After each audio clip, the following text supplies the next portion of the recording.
नमस्कार दोस्तों। क्या आपने कभी ऐसे मकान के सुरक्षित, मजबूत और टिकाऊ होने की कल्पना की है जिसकी नींव कमजोर हो? क्या ऐसा मकान टिक सकता है? नहीं, वो कभी भी गिर सकता है। अगर हमें अपने मकान को सुरक्षित रखना है तो सबसे पहले हमें उसकी नींव को मजबूत करना होगा, क्योंकि जब तक नींव कमजोर रहेगी तब तक मकान टिक नहीं सकता। इसी प्रकार हमारा शरीर है।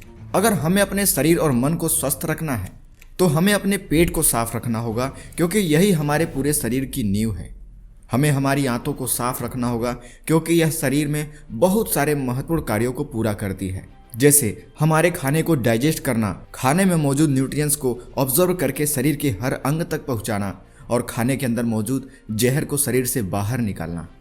शरीर में जितनी भी गंदगी जमा होती है उसकी सफाई करने का कार्य हमारी आंतों का ही होता है।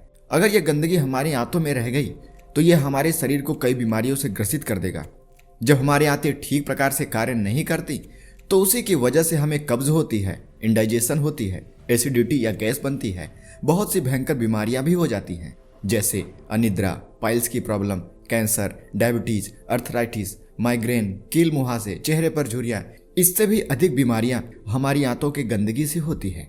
तो दोस्तों, आइए आज की इस वीडियो में हम जानेंगे कि किस तरह से हम अपने आंतों में जमी गंदगी को एक दिन में साफ कर सकते हैं, जिससे हमें कभी कोई बीमारी न हो और हम शारीरिक और मानसिक रूप से स्वस्थ रहें।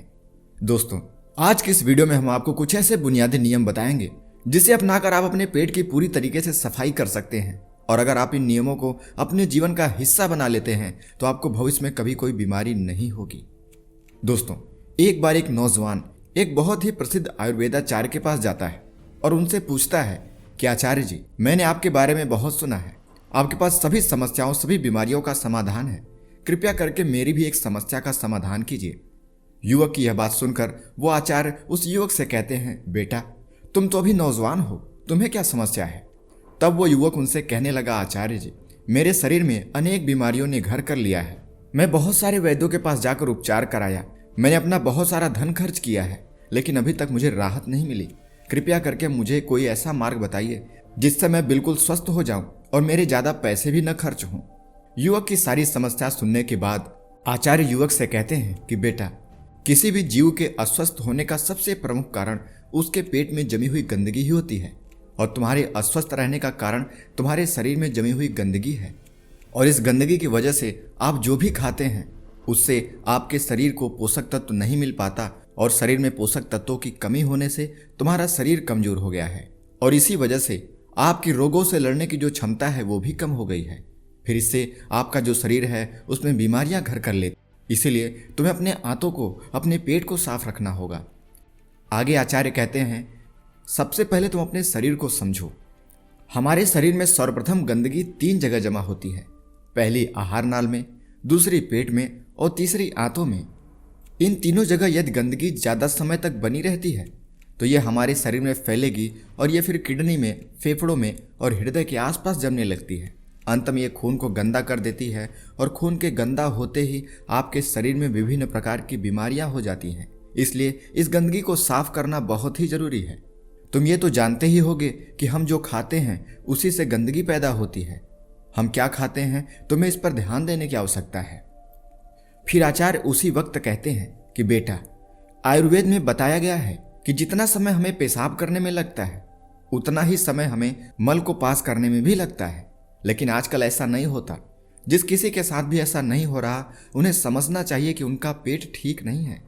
आजकल जब हम संडास घर में जाते हैं तो लगभग 20 से 25 मिनट लगा देते हैं, उसके बाद भी हमारा जो पेट है वो ठीक तरह से साफ नहीं हो पाता। कई बार तो हमें बहुत जोर लगाना पड़ता है, जिसकी वजह से हमें बहुत सारी बीमारियों का सामना करना पड़ता है। और इन सब का एक संकेत है कि आपकी आंतों के अंदर बहुत ज़्यादा गंदगी जमा हो गई है। आंतों के अंदर बहुत सारे टॉक्सिक जमा हो चुके हैं।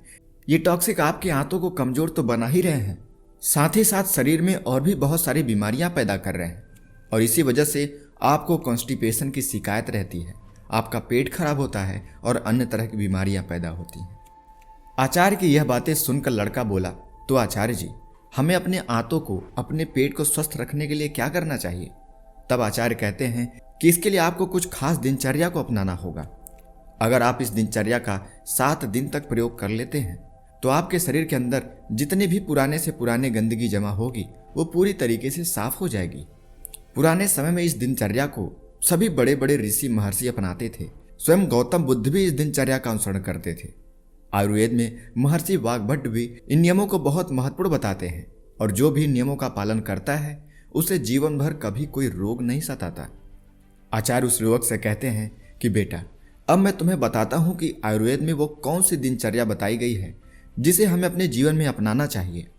युवक से आगे आचार्य बताते हुए कहते हैं कि बेटा, इन दिनचर्याओं में बताया गया है कि सबसे पहले हमें इसकी शुरुआत सुबह से करनी है। जब आप सुबह उठते हैं तो आप सबसे पहले एक गिलास पानी लीजिए। पानी को थोड़ा गुनगुना कीजिए, बहुत ज़्यादा गर्म नहीं करना है। फिर उस पानी के अंदर आधा नींबू का रस निचोड़ दीजिए। सुबह सुबह खाली पेट वो एक गिलास गुनगुना पानी आपको पीना है। सुबह खाली पेट नींबू पानी पीने से आपका जो डाइजेशन सिस्टम है वो सक्रिय हो जाता है और आपके शरीर के अंदर जितने भी टॉक्सिक होते हैं वो बाहर आने लगते हैं। इस वजह से आपकी पाचन क्रिया जो है वो सारे दिन बहुत बढ़िया रहती है। आपका शरीर हल्का महसूस होता है और जो भी आप खाते हैं वो अच्छी तरीके से हजम हो जाता है। दरअसल नींबू में विटामिन सी होता है। ये मेटाबॉलिज्म को बढ़ाता है और शरीर में जमा गंदगी को मल के साथ बाहर निकालने में मदद करता है। इस नींबू पानी को पीने के बाद आपको आधे घंटे और कुछ भी खाना पीना नहीं है और इस आधे घंटे के दौरान आप घूम सकते हैं, योगा कर सकते हैं, कोई एक्सरसाइज कर सकते हैं।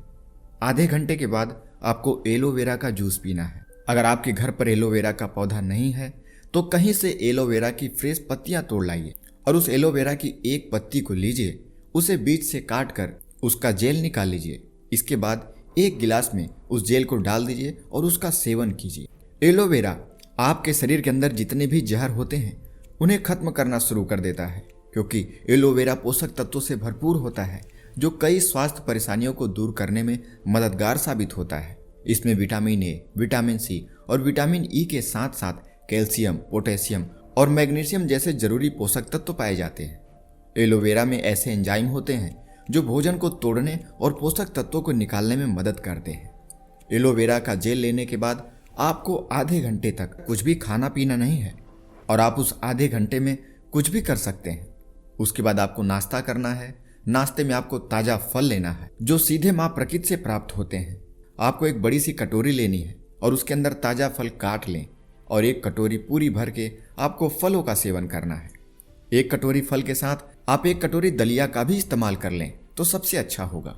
सुबह सुबह जब हम ताज़ा फल खाते हैं तो इससे हमारे शरीर को बहुत ही अच्छा न्यूट्रिएंट्स मिलता है, विटामिन मिलते हैं, मिनरल्स मिलते हैं जो कि हमारे शरीर को ऊर्जा प्रदान करते हैं। और फलों के अंदर बहुत ही ज़्यादा फाइबर होता है और यह फाइबर हमारे आंतों के लिए बहुत ही ज़्यादा फायदेमंद होते हैं। लेकिन आपको एक बात का ध्यान रखना है, आपको नाश्ते में कभी भी चाय या कॉफ़ी का सेवन नहीं करना है, क्योंकि बहुत सारे ऐसे लोग हैं जो अक्सर नाश्ते में सुबह चाय या कॉफ़ी ना लें तो उनके सर में दर्द होने लगता है। चाय पिए बिना वो फ्रेश भी नहीं हो पाते। बहुत सारे लोग ऐसे भी हैं जो सुबह बिस्तर से उठने के बाद पानी भी नहीं पीते और सीधा चाय पी लेते हैं। याद रहे, ये उनके स्वास्थ्य के लिए बहुत हानिकारक है। आजकल सभी चाय के आदी हो चुके हैं, लेकिन आपको चाय और कॉफ़ी का सेवन नहीं करना है। अब आपको नाश्ते के बाद दोपहर का भोजन करना है। जब आप दोपहर का भोजन करें तो उसके आधे घंटे पहले आपको एक कटोरी भर के सब्जी और फलों का इस्तेमाल करना है और इसके बाद आपको अपने दोपहर का भोजन करना है। दोपहर के भोजन में आपको गेहूं की रोटी नहीं लेनी है, क्योंकि हमारे यहाँ सभी लोग गेहूं की रोटी खाते हैं, लेकिन आपको उसकी जगह कई सारे आटों की मिक्स वाली रोटी लेनी है। यानी कि जिस आटे से आप रोटी बनाते हैं वो आटा केवल गेहूं का नहीं होना चाहिए। उस आटे में आप थोड़ा सा आटा चने का मिला दीजिए, थोड़ा सा आटा जौ का, थोड़ा सा बाजरे का, थोड़ा मकई का मिला दीजिए। इस तरह से इन सारे आटों को इकट्ठा करके रोटी बनाइए और इस रोटी का इस्तेमाल कीजिए। मिक्स वाले आटे की रोटियां आपको बहुत ज़्यादा फायदा करती हैं, क्योंकि यह रोटी आपके आंतों के अंदर जाकर चिपकती नहीं है, बल्कि यह आपके आंतों को साफ करने का काम करती है। अगर आप इतना नहीं कर सकते हैं तो आप गेहूं की जो रोटी बनाएं उसका चोकर न निकालें, जिसे भूसी कहते हैं। यानी आप आटे को चाले नहीं बल्कि भूसी के साथ खाएं। ऐसा करने से गेहूं का आटा भी आपकी आंतों में कम चिपकता है और वह जल्दी डाइजेस्ट हो जाता है। वैसे आप जितनी भी चीजें आटे के अंदर मिलाते हैं वो हमारे शरीर को डिटॉक्स करती हैं, क्योंकि इसके अंदर कैलोरी कम होती है और फाइबर ज़्यादा होता है, इसलिए हमारे शरीर को फायदा भी ज़्यादा होता है। जो आप गेहूं के आटे की चाली हुई रोटियां खाते हैं वो आपकी आंतों के अंदर जाकर चिपकती हैं और अच्छे से हजम नहीं होती। इसलिए आपको मिक्स रोटियां लेनी चाहिए या चोकर वाली रोटियां खाएं। उसके साथ आपको कोई भी एक साधारण सी सब्जी लेनी है और एक कटोरी दाल लेनी है, और हो सके तो आप थोड़ा सा चावल का इस्तेमाल कर लें। ये रहा दोपहर का भोजन। इसके बाद आपको सूरज ढलने से पहले जो भी फल और सब्जियां पसंद हो उसे एक कटोरी भर कर खा लें। फिर सूरज ढलने के थोड़ी देर बाद आपको भोजन कर लेना है। रात के खाने के अंदर आपको बहुत ज़्यादा खाना नहीं खाना है, आपको बहुत ही हल्का खाना खाना है। जितना आप कम खाओगे उतना ही अच्छा आपके लिए रहेगा। अगर आप 4 रोटियां खाते हैं तो अब आप 2 रोटी खाएं। अगर आप 2 रोटियां खाते हैं तो आप 1 रोटी खाएं, यानी आपको अपना भोजन आधा कर देना है। आचार्य की इतनी बातें सुनकर वो लड़का कहता है, आचार्य मैं इतने सारे नियमों का पालन कैसे करूंगा? तब आचार्य कहते हैं कि अगर तुम्हें स्वस्थ रहना है, लंबी आयु पानी है, अपना पेट साफ रखना है और अपने मन को दुरुस्त रखना है तो तुम्हें इन नियमों का कड़ाई से पालन करना होगा। आगे आचार्य उस लड़के को बताते हैं कि आप रात का भोजन 7 से 8 बजे के बीच में कर लें, तो ऐसे में आपके शरीर को बहुत सारा समय मिलता है, आपके पेट को बहुत सारा समय मिल जाता है जिससे वह खुद को अच्छे से साफ कर सके।